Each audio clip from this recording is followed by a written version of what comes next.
বহিৰাজ্যলৈ কৰ্মসংস্থাপনৰ পথ বিচাৰি গৈ অসমৰ এজন যুৱক আজি অকাল মৃত্যু সাৱটি লৈছে। এই অকাল মৃত্যু সাৱটি লোৱাৰ পিছত এই গাঁওখনত এক শোকাকুল পৰিৱেশে বিৰাজ কৰিছে।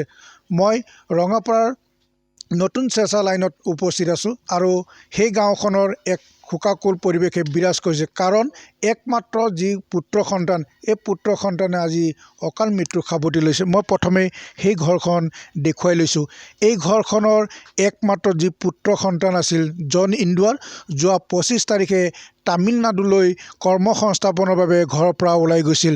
এজন সুস্থ দেহলৈ ওলাই যোৱা যুৱকজন আজি অকাল মৃত্যু সাৱটি লোৱাৰ ঘটনাই আজি পৰিয়ালৰ লোক মৰ্মাহত। আজি পৰিয়ালৰ লোকে তেওঁলোকে আজি শোক প্ৰকাশ কৰিছে। এই ঘৰখনত কালিৰে পৰা এক শোকাকুল পৰিৱেশে বিৰাজ কৰিছে। কাৰণ একমাত্ৰ যি পুত্ৰ সন্তান আছিল, এই পুত্ৰ সন্তানটো আজি ৰহস্যজনকভাৱে তামিলনাডুৰ ইৰট ৰেলৱে ষ্টেচনত ৰেলৱে আৰক্ষীয়ে মৃতদেহ উদ্ধাৰ কৰিছে। মোৰ সৈতে এজন স্থানীয় ব্যক্তি আছে। মই প্ৰথমে তেওঁৰ পৰা জানিব বিচাৰিম সমগ্ৰ ঘটনাটো কিদৰে হৈছিল আৰু কেতিয়া ওলাই গৈছিল, কাৰ লগত ওলাই গৈছিল আৰু কেনে পৰিস্থিতিত যুৱকজনৰ মৃত্যু ঘটিল। দাদা, কি হৈছিল? হয়, সঁচাকৈ আজি আমি যোৱা 25 তাৰিখে মোৰ ভাইটি শ্ৰী জন ইন্দুৱাৰ এই ঘৰৰ পৰা কাম কৰিবৰ কাৰণে ওলাই গৈছিলে। কিন্তু আমি গম পালোঁ যে কাম কৰা যোৱা সময়ত তেওঁ তামিলনাডু গৈ আছিলে। তামিলনাডু যোৱা সময়ত তেওঁ মৃত্যুবৰণ কৰে আৰু এই মৃত্যুত তেখেতৰ ঘৰত আজি বহুত পৰিয়াল দুখিত আছে, আজিও দুখিত আছে আৰু 3 দিন ধৰি আজি দুখিত আছে। যিহেতু এই ল'ৰাজন একমাত্ৰ ইয়াৰ পুত্ৰ আছিলে, এটা সন্তানেই আছিলে আৰু ঘৰৰ উপাৰ্জন একমাত্ৰ আছিলে। আজি খুবেই দুখৰ কথা।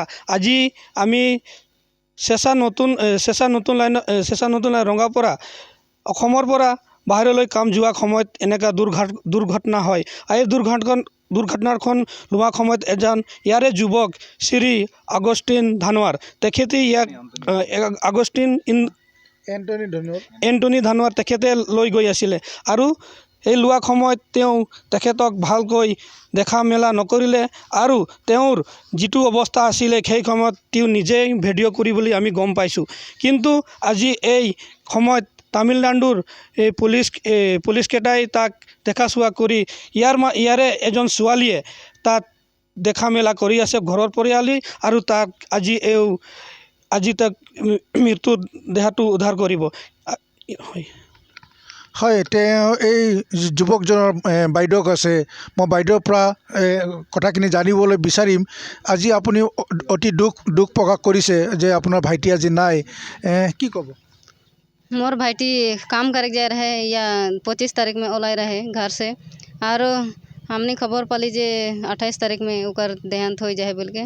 तो जे हर ले रहे उकर कोनो खबर नहीं के, और हमने उमन के पूछ ली ओले फ़ोन भी रिसीव नहीं करत रहे, और उ कहाँ गेला उ चल गला केरला, और मोर भाईटी तमिलनाडु में रह गया। वहाँ केरला जाता है ना, कैसन से उ तमिलनाडु में रह गया खर उ केरला पहुँच गया का टिकट तो उ नहीं रहे, सब टिकट काट रहे।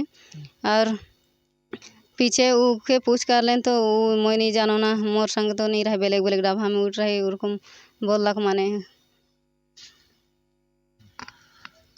হয়, এণ্টনি ধানোৱাৰ বুলি যিজন যুৱকৰ সৈতে এই জন ইন্দুৱাৰ ওলাই গৈছিল এই ঘৰৰ পৰা সুস্থ অৱস্থাত যোৱা 25 ফেব্ৰুৱাৰীত, আৰু এই যুৱকজনৰ আজি ৰহস্যজনকভাৱে মৃত্যু ঘটিল তামিলনাডুৰ ইৰট ৰেলৱে ষ্টেচনত। এই ঘটনাটোক সহজে ল'ব বিচৰা নাই পৰিয়ালটোৱে। কাৰণ এজন সুস্থ যুৱক ঘৰৰ পৰা ওলাই যোৱাৰ পিছত কেনেদৰে মৃত্যু ঘটিল সেয়া ইয়াত ৰহস্যৰ সৃষ্টি কৰিছে। সেয়া যি কি নহওক, এই যুৱকজনৰ মৃত্যু কেনেকৈ ঘটিল তাৰ প্ৰকৃত কাৰণ ৰেলৱে আৰক্ষী আৰু ৰঙাপাৰা ৰেলৱে আৰক্ষীক আৰু ৰঙাপাৰা স্থানীয় আৰক্ষীক এই সমগ্ৰ ঘটনা তদন্ত কৰি যিজন দোষী তেওঁলোকে উত্থাপন কৰিছে অভিযোগ, যিজন যুৱকৰ লগত গৈছিল তেওঁৰ বিৰুদ্ধে এক শাস্তিমূলক ব্যৱস্থা গ্ৰহণ কৰিবলৈ এই দুৰ্ভগীয়া পৰিয়ালটোৱে আজি দাবী উত্থাপন কৰিছে।